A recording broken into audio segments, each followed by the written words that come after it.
बिस्मिल्लाहिर्रहमानिर्रहीम। अस्सलाम वालेकुम नाज़रीन, मैं हूं सैयद अब्बास सैद। नाज़रीन, आज बात करेंगे इसराइल और ईरान की जंग के हवाले से, खास तौर पर जो सीज फायर हो चुका है। इसमें सीज फायर के दौरान भी जब डोनाल्ड ट्रंप ने एक ऐलान किया कि ईरान और इसराइल के दरमियान सीज फायर हो चुका है, लेकिन उसके बावजूद भी जो है वो फायरिंग शेयरिंग होती रही। फिर ट्रंप ने जो है वो काफी गुस्से का इजहार किया, जिसके बाद इसराइली वजीर आजम नेतन्याहू ने अब जो है वो ऐलान कर दिया है कि वो इस जंग में सीज फायर को जो है वो कबूल करते हैं।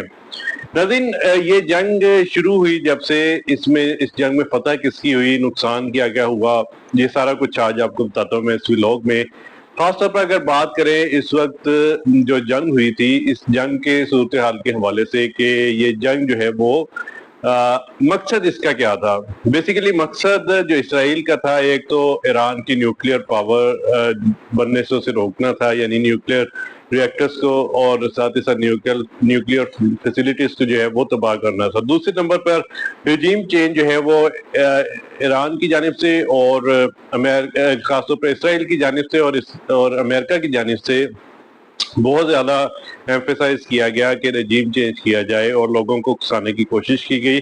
और यहाँ पर एक बड़ी खबर ये भी है कि ईरान के जितने टॉप 20 मिलिट्री ऑफिशियल्स थे, उन्हें जो है वो फारसी जुबान में इसराइल से कॉल्स करवाई गई और उनमें कहा गया कि ये जो ईरान में जो इस वक्त इस्लामी हुकूमत है, इसे सपोर्ट न करें, बल्कि इसके खिलाफ जो है वो बगावत करें। अगर इस चीज को नहीं माना जाएगा तो आपको भी जो है वो मार दिया जाएगा, यानी कत्ल की धमकियां देते थे। तो अब ये जो है वो रजीम चेंज और न्यूक्लियर पावर ना बनने के हवाले से दो जो है वो मेन टारगेट्स थे। और इन दो मेन टारगेट्स में अगर बात करें तो ये इसराइल के थे, और ये दोनों टारगेट्स जो है वो इसराइल अचीव नहीं कर पाया।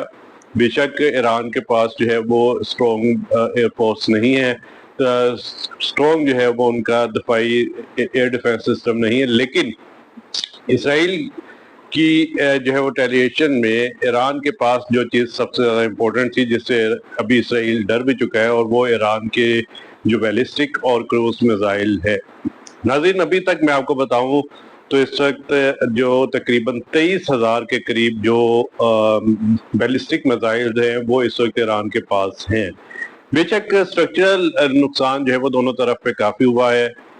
इसराइल पे अगर बात करें तो तकरीबन 33,000 के करीब जो इमारतें हैं वो तबाह हुई हैं। इसके साथ साथ जो है वो 24 से लेकर जो है 34 के दरमियान जो है वो हलाकतें हुई हैं, जबकि 1500 के करीब लोग जो है वहाँ पर उनकी वो जख्मी हुए हैं। और इसके साथ साथ जो उनकी न्यूक्लियर फैसिलिटीज थी, लेबोरेटरीज थी, हॉस्पिटल्स थे, उन्हें भी बहुत शदीद नुकसान पहुंचा है। और तकरीबन 1500 के करीब जो है वो इमारतें, जो मेन जिन्हें हम सेंसिटिव इमारतें कह सकते हैं, वो भी तबाह हुई हैं। दूसरी तरफ ईरान ने का सबसे बड़ा नुकसान ये हुआ है कि उनकी जो न्यूक्लियर साइंटिस्ट हैं वो इस पूरी जंग में जो है वो उन यानी हम कह सकते हैं बहुत बड़ा ज़िया था, और एक ब्रेन ड्रेन हो गया।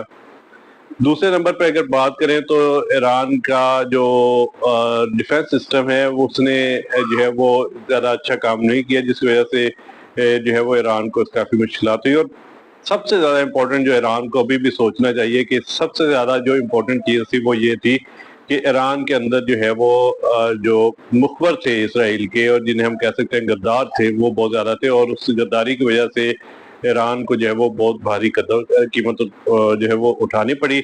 इसमें हम ये भी कह सकते हैं कि जो भारतीय एजेंट से, जर्मनी के एजेंट से, वो वहां पर फिर रहे थे और वो मुसलसल जो है इसराइल को इन चीज़ों के हवाले से इंफॉर्मेशन दे रहे थे। नाज़रीन, ये जंग सीज फायर हो गया, ईरान का भी बहुत भारी नुकसान हुआ, लेकिन बात यह है कि अचीवमेंट क्या हुई, क्या अमन आ जाएगा अब जो मिडल ईस्ट है वहां पर। तो नाज़रीन, ये उस वक्त तक अमन नहीं आ सकता जब तक इस फलस्तीन को फलस्तीन का हक नहीं मिलता, फलस्तीनियों को फलस्तीन नहीं मिलता। तो उस वक्त तक ये अमन नहीं आ सकता, और ये जंग जो है इसी तरह जारी और सारी रहेगी। रजीम चेंज के हवाले से जो तमाम पूरी दुनिया ने कोशिश करके देख लिया, ईरान में वो नहीं हो सका।